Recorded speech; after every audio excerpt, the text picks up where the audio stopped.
आज हम लोग पढ़ेंगे सार्थक अंक। सार्थक अंक क्या होते हैं और सार्थक अंकों को किस प्रकार गिना जाता है, इस पे बात करेंगे। तो किसी भौतिक राशि की माप में शुद्ध रूप से ज्ञात अंकों को सार्थक अंक कहते हैं। ये डेफिनेशन हुई, परंतु सार्थक अंकों को गिना कैसे जाता है, ये एक समस्या होती है।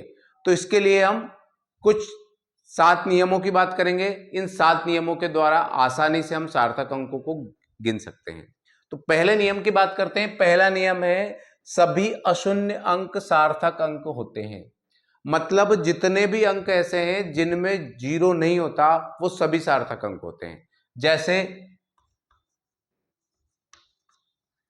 1 2 4 5, यानी इसके अंदर सार्थक अंकों की संख्या 4 है।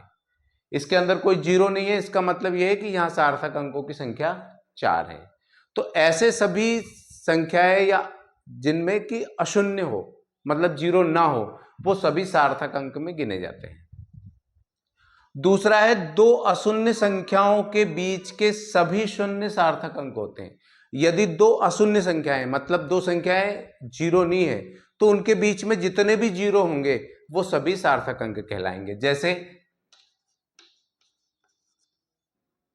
यहां पर ये संख्या और ये संख्या दोनों अशून्य है, मतलब शून्य नहीं है। उनके बीच में जितने भी जीरो होंगे वो सभी सार्थक अंक कहलाएंगे, यानी सार्थक अंकों की संख्या यहां पर भी 4 हुई।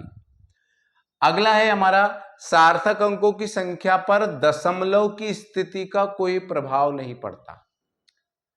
यानी सार्थक अंक कितने हैं, मान लेते हैं कि थोड़ी देर के लिए ये वैल्यू हो गई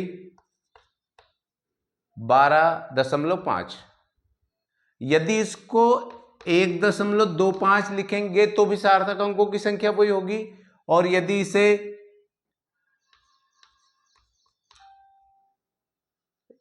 125 दशमलव लिखेंगे तो भी सार्थक अंकों की संख्या वही होगी, मतलब 3 होगी। ऐसे अगला है, प्रथम अशून्य संख्या के बाईं ओर के सभी शून्य सार्थक अंक नहीं होते। यानी पहली अशून्य संख्या हो, उदाहरण के तौर पे देख लेते हैं,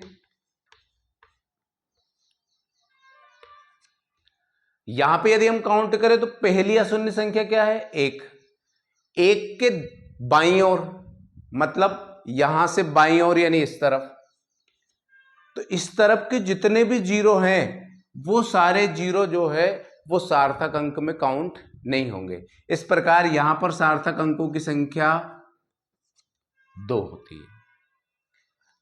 अगला नियम है हमारा, दशमलव बिंदु के बाद के सभी शून्य सार्थक अंक होते हैं। यदि दशमलव के बाद, जैसे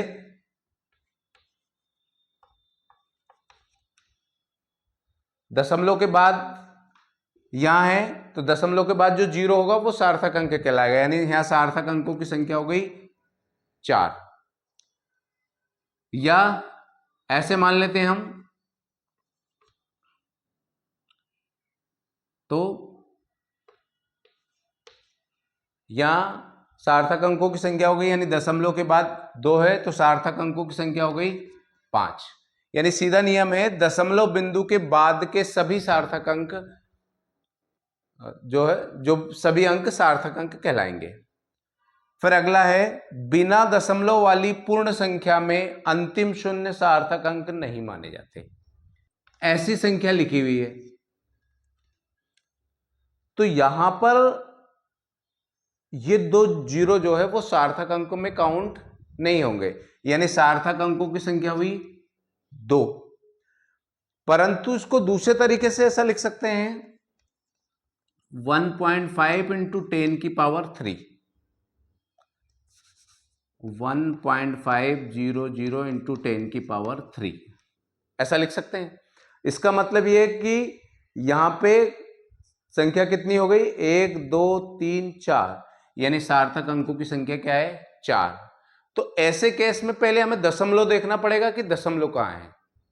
यदि सिंपल ऐसी संख्या है और उसके अंदर कोई दशमलव नहीं है, तो हम सीधे तौर पे कह सकते हैं कि सार्थक अंकों की संख्या 2 होगी। यदि ऐसे दशमलव लगा हुआ है या उसको किसी दूसरी राशि में कन्वर्ट करके लिखा जाए तो सार्थक अंकों की संख्या बदल जाएगी। यहाँ पर स्पष्ट है कि यदि दशमलव लगा है तो इसके आगे जो जीरो है वो भी उसके अंदर काउंट होंगे। तो सार्थक अंक को पूर्ण संख्या में के जो अंतिम शून्य है वो सार्थक अंक नहीं माने जाते जब तक कि स्पष्ट ना हो। तो पहले स्पष्ट होना जरूरी है। और आखिरी नियम है, मात्रक बदलने से सार्थक अंक पर कोई प्रभाव नहीं पड़ता। मात्रक बदल दिया, जैसे मान लेते हैं थोड़ी देर के लिए कि 10 मीटर था, तो 10 मीटर को आपने सेंटीमीटर में कन्वर्ट कर दिया, तो ये हो गया आपका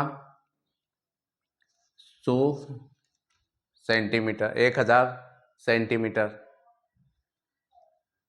तो इसको हम लिख सकते हैं, यानी सार्थक अंकों की संख्या केवल एक ही होगी। यहां भी सार्थक अंकों की संख्या एक है और यहां भी सार्थक अंकों की संख्या एक ही होगी। आप इसको किलोमीटर में बदल दो, किलोमीटर में बदल दोगे तो ये हो जाएगा